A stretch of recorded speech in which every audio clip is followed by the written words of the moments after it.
Okay, well, I want to welcome everyone joining us via live stream. This stream is a good preview of a vidwheel Creator Network Zoom Meetup. But if you want to get the full experience,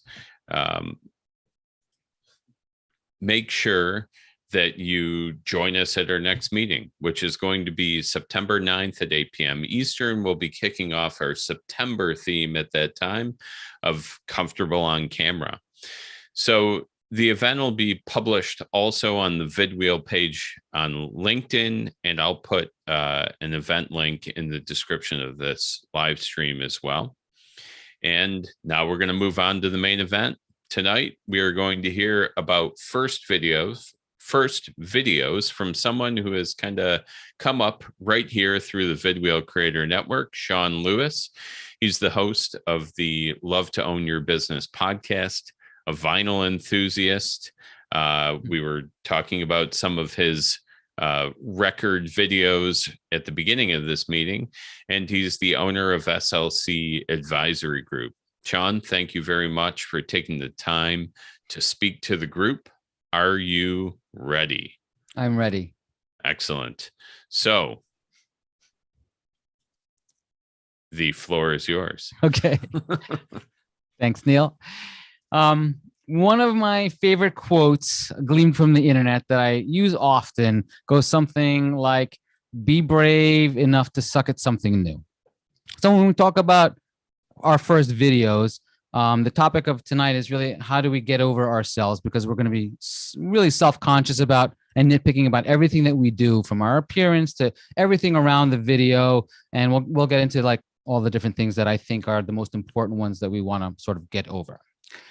But if we call it for what it is, getting over ourselves is really about the gaining of self-confidence, right? So while sometimes these things can certainly be rooted deep, for the people that this presentation will speak to, and this includes myself, we just really have to accept that we need to spend the time and effort to work through learning something new. Tonight is about the things that I've learned through my own trial and error, and also gleaned from being a part of VCN and the guests that Neil has had and all of the information that they have brought to the table. And I've tried to boil these down into what I think will save you as much time and stress as possible on your end. I believe that there's two major buckets of challenges to overcome when getting over ourselves. The first really is, have we really settled on the purpose of our videos? I think that if we can't really settle on a good purpose, or we're not comfortable with the purpose that we've come up with, I don't think we can ever solve for the self-doubt that sits in the back of our mind, which is, am I going about this the right way? And I think that sort of will always be a floor for all the rest of the hangups that we have to sort of get over. I think sometimes we get excited or we feel pressured to produce video for all the reasons that we're on here to produce video.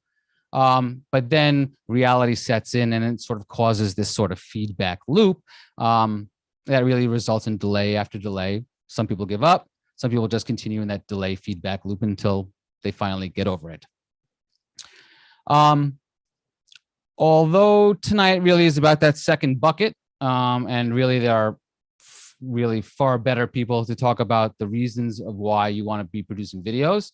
I just want to address them for the record. If you're going to be successful, I think you need to be specific with yourself on if your videos are for driving new customers or driving conversions. Search optimization for your website. Are you sharing news? Are these for brand development and exposure? Or are they really to provide insight into who you are and your why, connecting to like-minded individuals? That was my purpose for the videos.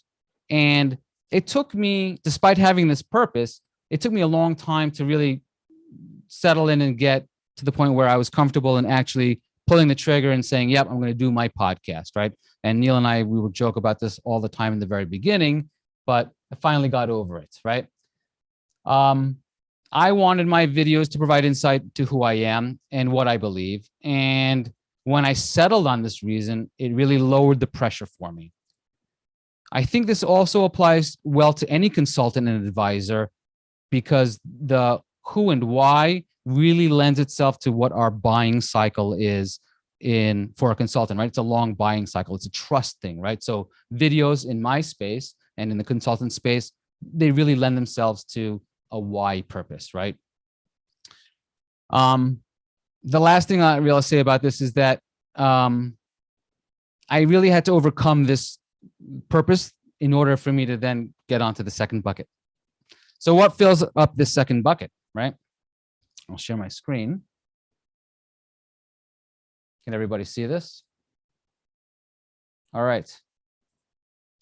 So after careful research, without any peer review, we've come up with the Lewis's hierarchy of getting over yourself. And I would say that the floor of everything, and if you can't get beyond this point, you really have to have something to say, right? You have to decide on what your competency is, on what you want to say, and match that to your audience. If we try to, especially when we start out and doing our first videos, if we try to make us fit into, let's say, those tools that say, let's crowdsourcing, whatever these questions are. I forget, Neil, off the top of my head, what the tools are. I don't particularly use them, but there's a number of tools that say, what are people talking about? What are people questions asking? If we try to gear our first videos towards those things and try to speak to a subject that we're not already comfortable with, then we're going to have all of that stuff in the back of our mind. So first and foremost, match our competencies to what our real strengths are and to our audience, right? I also would recommend that even as we start out and we wind up changing some of our formats later, that you choose the format that suits your personality. I thought about doing talking head videos. I thought about doing reviews. I thought about all kinds of different things that I could at least just produce content for. But I settled on an interview process because I thought that would fit my personality, which is collaborative in nature. I excel much more in having conversations than I do having like this format, which is a talking at or classroom style or teaching kind of format, right? I don't care for that as much as having a conversation, sort of collaborating in conversations, right? So that, I think, is item number 2. I also think that matching audience and competency is really the foundation of how we market and run our businesses anyway, right? So if we are doing our job matching those things, we should already have a sense of what we want to say. So be comfortable that we've already done a lot of that background work in addressing how we want to present the information that we want to impart on our videos, right? So if we get stuck here and we feel like we're not confident in what we're saying, I think we should be asking ourselves first and foremost if we're really addressing the right audience segment, or are we talking about something that we have the necessary experience to address? If not, pick another subject. Don't feel the pressure to wedge yourself into what you're supposed to be talking about at this point. Start easy and then work your way through, right?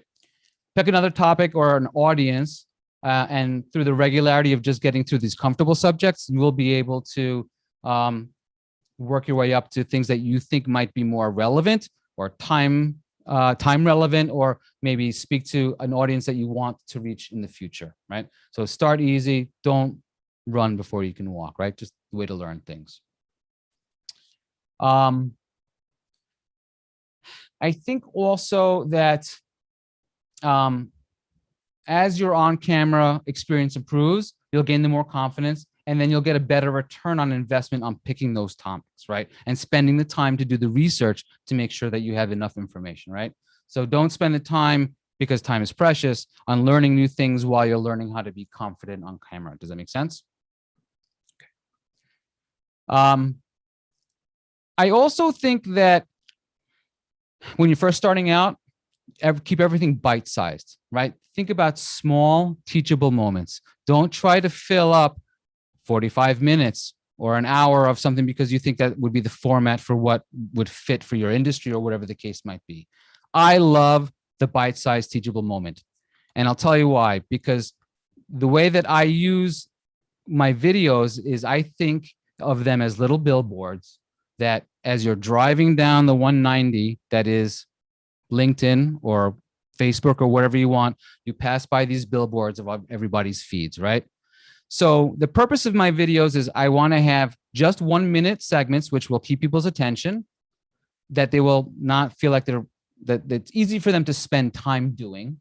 And then just have a background of, if they are interested in the topic, have good content to support it. So every month I have a little billboard that flies by that says, oh, there's Sean, just to keep myself top of mind.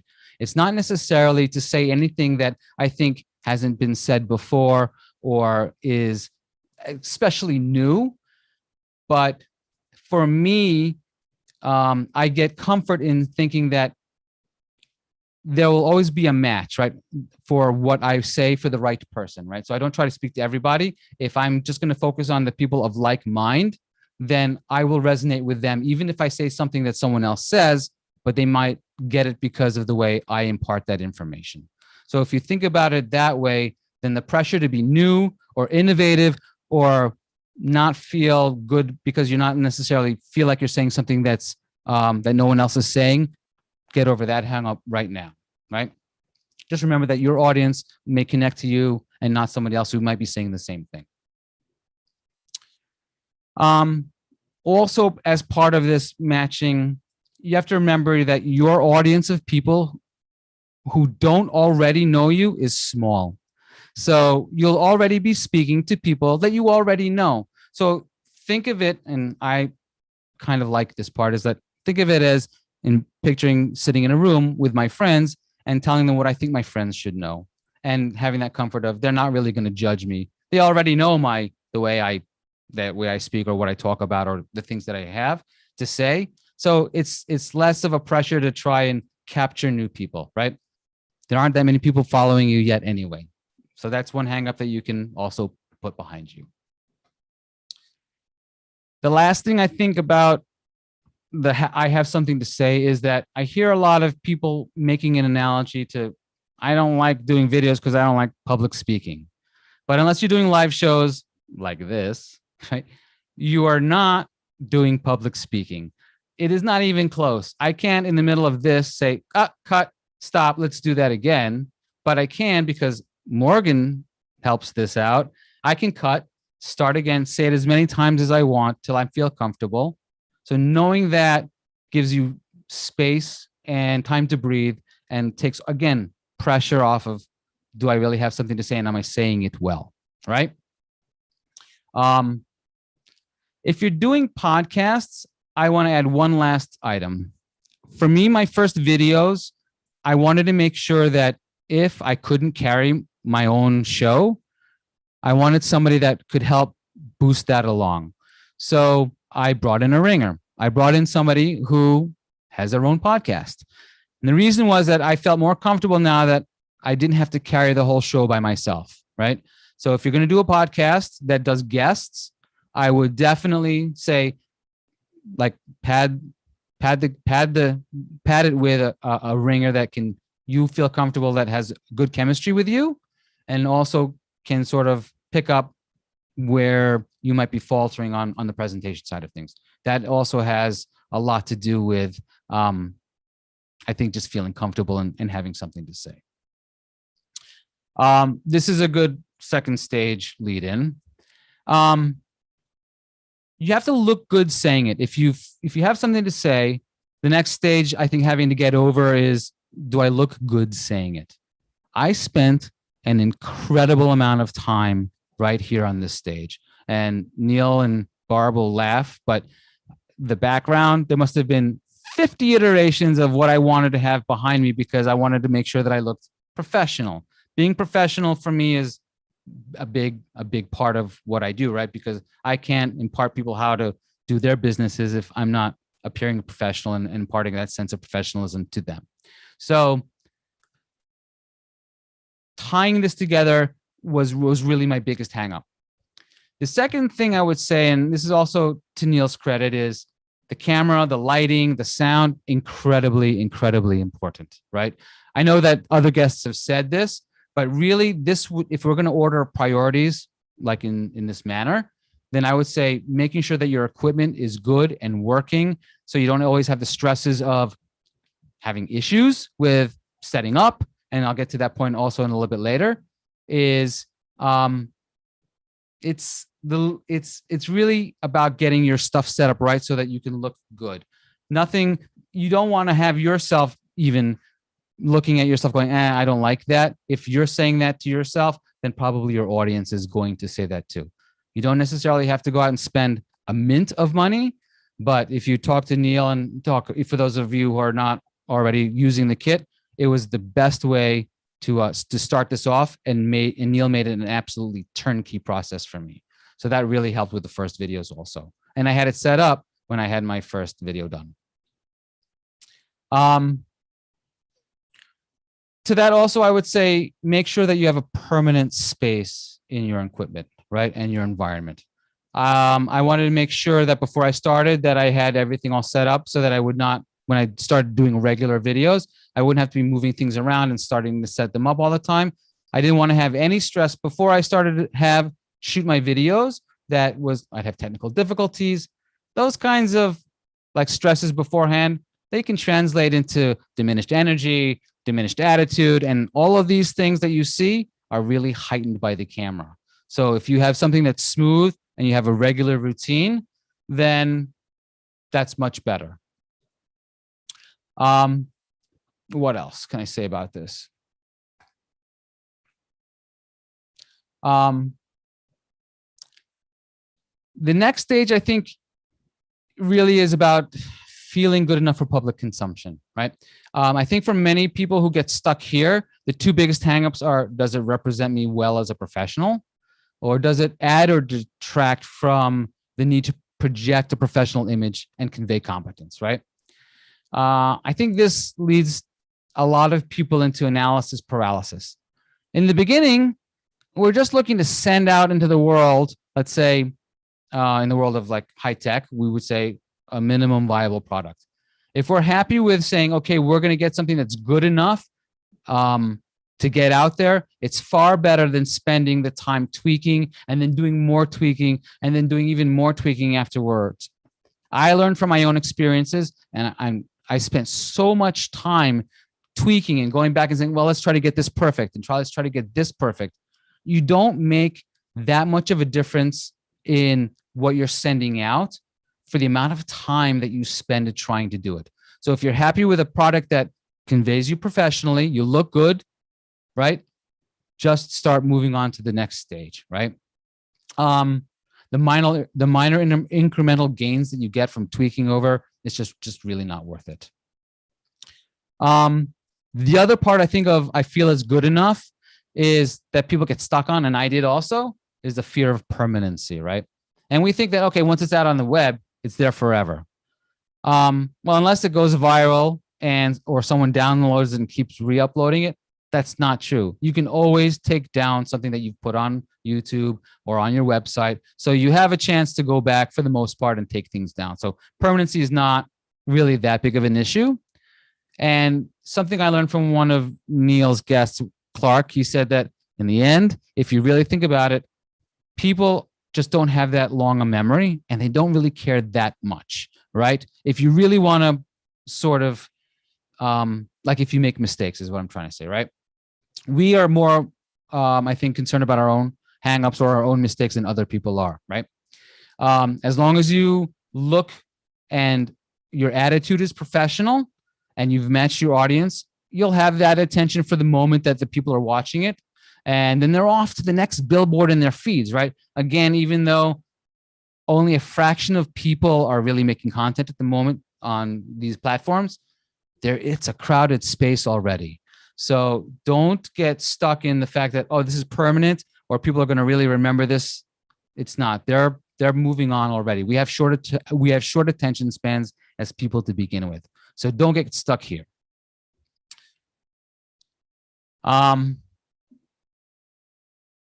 I'm sending it is the next stage, right? That is the local term that we use here on the VCN network. Just send it, right? I think we get hung up on, you really just have to trust that, and this is a little plug for Barb and standard operating procedures. If we have a trust in our processes that we've done everything on stage 1 and 2 correctly. We have to trust that it's good enough to send, right? Again, we have that minimum viable product. It's time to just get it out there and just do it, right? If we get stuck in this loop, you're really just hurting yourself for no reason, right? I did a set of P&Ps for one specific item that I did on a regular basis. It's my little, I said, are you taking a drive this weekend? And it would always be like a mess until I got this down. I wanted to make sure that I had all of the branding right. It was a little clip where I just sort of take an audio only, make it into a video. But once I got that standard operating procedure done, it maybe literally took me 10 minutes, and I would just follow the procedure and just send it out. I didn't wind up having any pressure or any fear that it wasn't good enough. These were the same things that I was doing week after week. A standard operating procedure is an absolute must if you're not comfortable, right? That sort of takes off the pressure of, did I do it the same way as last time, right? You don't miss anything in your posting. You don't have to worry about the appearance side, the narrative side, the branding side of whatever that post is, right? The last part is I'm watching to improve. I think that the biggest irony of all of the getting over yourself is how much time you really have to spend focusing on yourself, right? This is the big conundrum of getting over yourself. We want to not get into the narcissistic side of things, but we really have to pay attention to the fact that we have to treat ourselves like on-air celebrity or whatever the case might be, and treat it as an iterative process. And I know people don't like the way they look, the way they sound, and last week's guest really addressed this in a really great way. So I recommend watching Carrie's video on this. But I would say that you really have to watch and look with an open mind, that we can reflect openly about what it is that we're doing that we like and what we don't like. Excuse me. Mannerisms, the way we say the scratching of the nose, or whatever the case might be. The more you watch yourself doing these things and become conscious of it, they will naturally diminish. Not perfect at it, but I can definitely tell from the beginnings of when I started doing videos to when I do videos now, I'm more comfortable in a pause. I'm more comfortable maybe looking around, but not off camera so specifically, but I have a better attention living in this little box, right?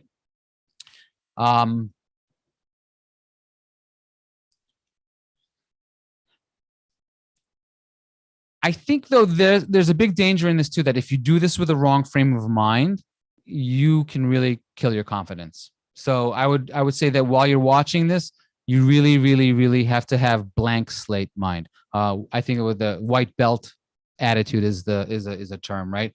That every time we look at it, we go, okay, I'm looking at this not for cringeworthy moments, but where can I really improve and focus on things that just pick one or two, and then just go through these until you're completely done with most of them, right?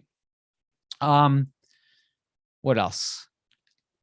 I think that during this, I'm watching it to improve it.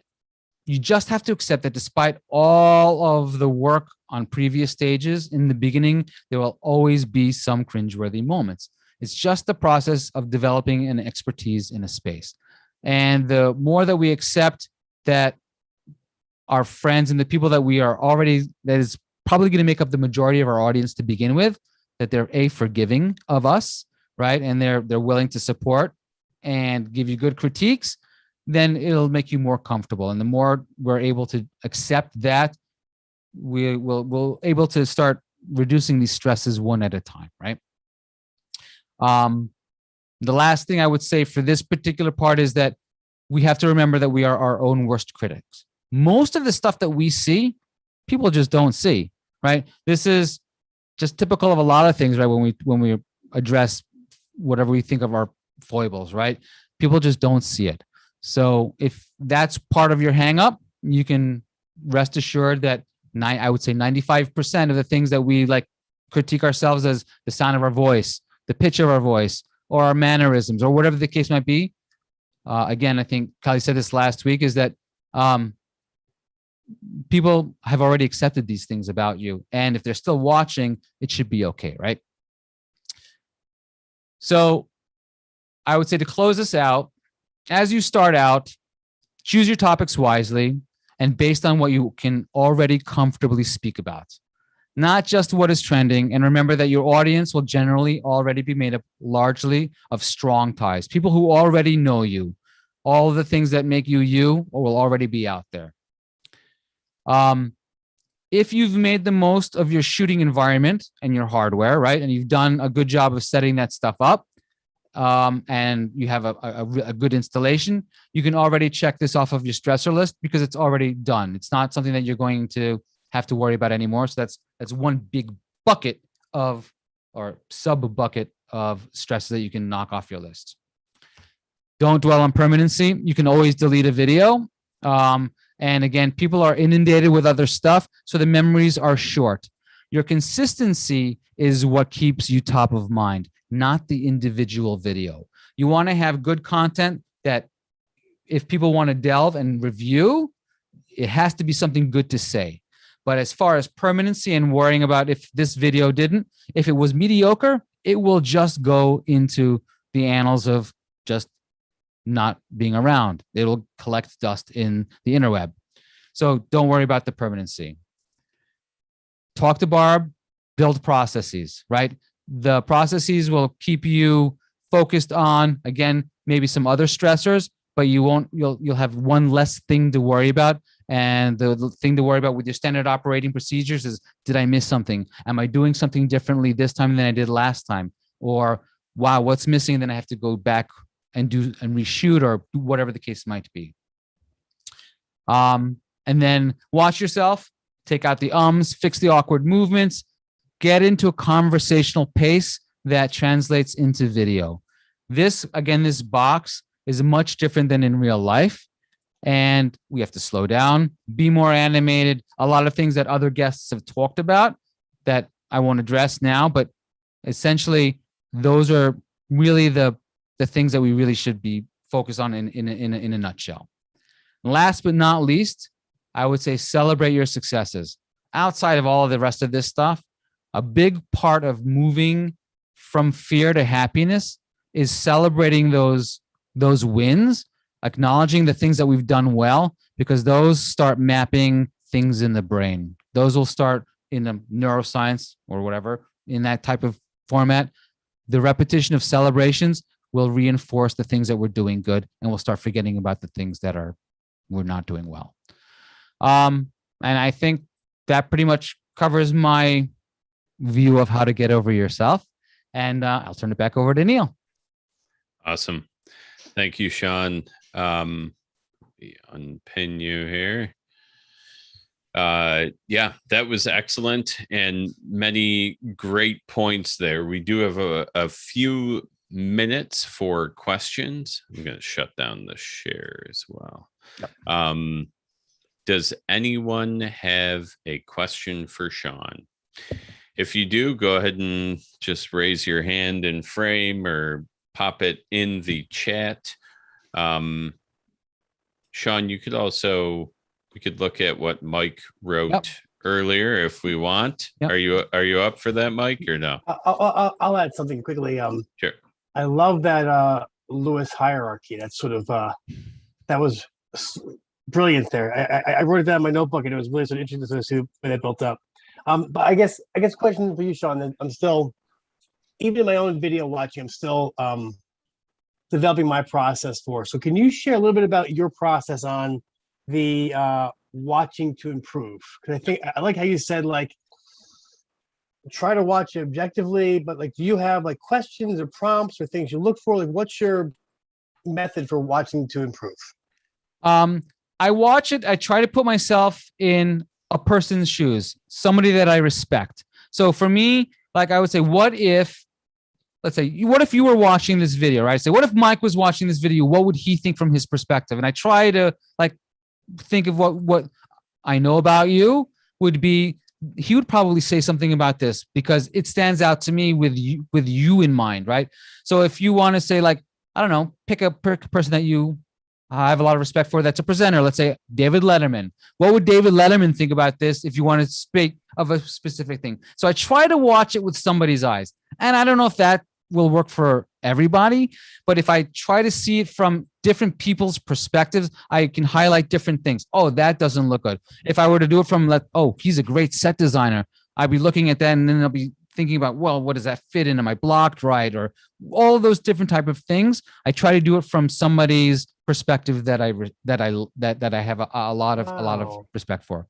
That's just the way my brain works. The other thing is So that I guess that's how I would answer that question. Start off. Wow, thank you so much. That was, because it's funny. Like oftentimes with clients, I'll ask them like, let's say your best customer or like a client is watching you have this team meeting. What would they observe you doing that shows things are going relatively well? It's the same thing to say, hey, let's say your best customer is watching this video or a big client is watching this video. What would they notice? Oh, thanks, Sean. Yep.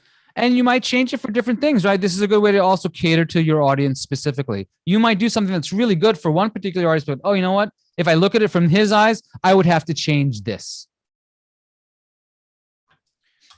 And you made some good points in your presentation there too, right? You don't want to correct yourself so much that well, I don't want to go too deep into this because it's part of Barb's article that's going to come out next week.